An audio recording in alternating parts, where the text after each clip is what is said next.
You have to forgive me if I start the evening by saying it's good to be back. And I say so because I feel as though the last 2 years have been like 20. Those of you who know that religiously, since 2008, I made it a habit of coming and engaging in this city with Bajans. And therefore, the last 2.5 years of COVID, and the closest we came was an engagement with the nurses and the medical fraternity within our diasporic population.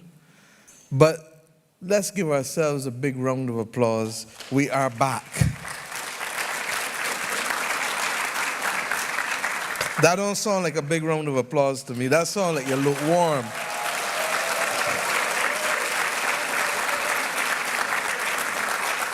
I'm not sure if you came to watch Bradman bat, but I'm no Bradman. I'm a West Indian batsman and know how to bat with flair. So I want the energy and temperature here to get hot. No, quite honestly, colleagues and friends, look, it really is good to be here. And believe you me, I've been going since 8:30 this morning, literally without a break. But I insisted that I would not know how to be in New York City this week without having a chance to hear and to listen to Bajans.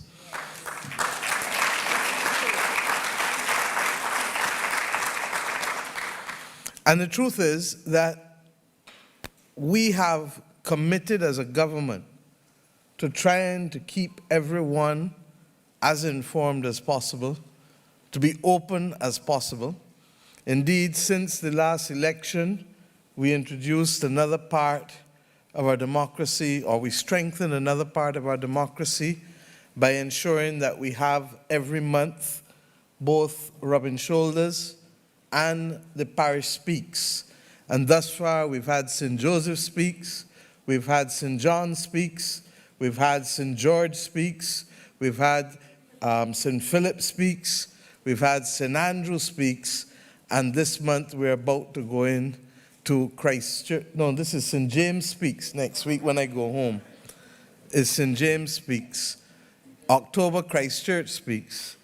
And all them enough people in St. Michael will speak in November. But the importance of that is the reason why I'm also here. And I've taken an approach and a decision that you hear me speak so often, that what is important is for me to hear you and for me to be able to answer your concerns and to be able to see how you can help improve what we are doing and how we can also bridge the gap of your knowledge with what we are doing. Times continue to be difficult globally, as you know here. You know what it was when the gas prices went up in this country, didn't you? It wasn't only Barbados that it went up. You know what it is like when, and we see it. I went in Best Buy last night late and half the shelves were empty. We know what it is like when the disruption of a supply chain happens. Nobody ever thought that the big United States of America would run out of baby food.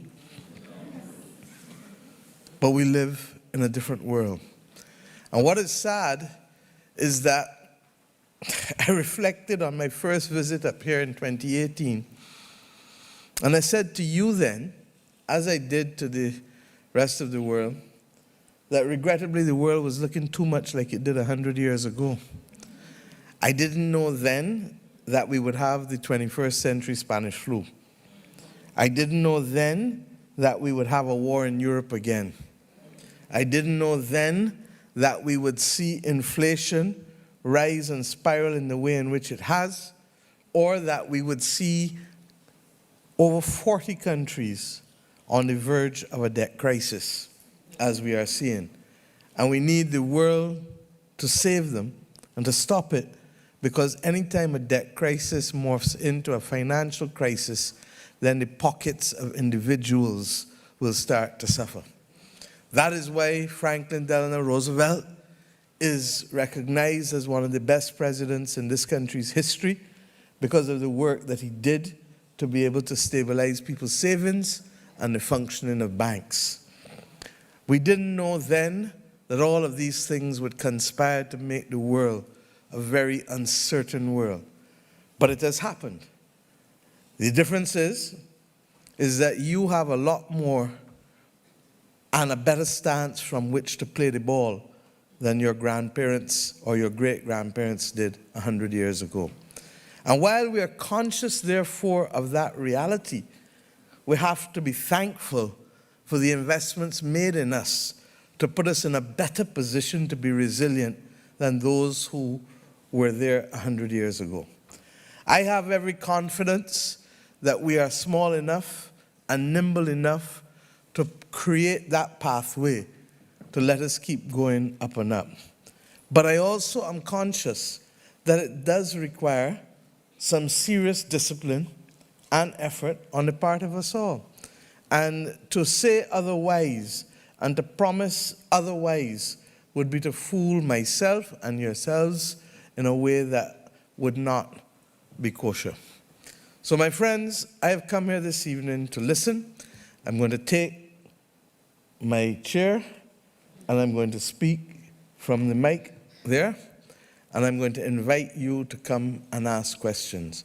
Those who know me know that I will give the same speeches in the answering of the questions, but it will be guided by the areas of interest that you want to talk about, rather than me determining the topic of conversation this evening.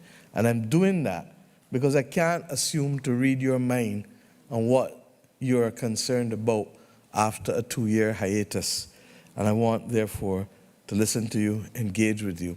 And before the end, I'm going to urge you all again to be able, as Noel said, to register and to work with us, because we believe our domestic population is not just those living on 166 square miles, but it involves everyone who is Bajan by birth, by descent, by marriage, and above all else, by choice. So let us get on with the conversation. Who laughing at choice? Thank you.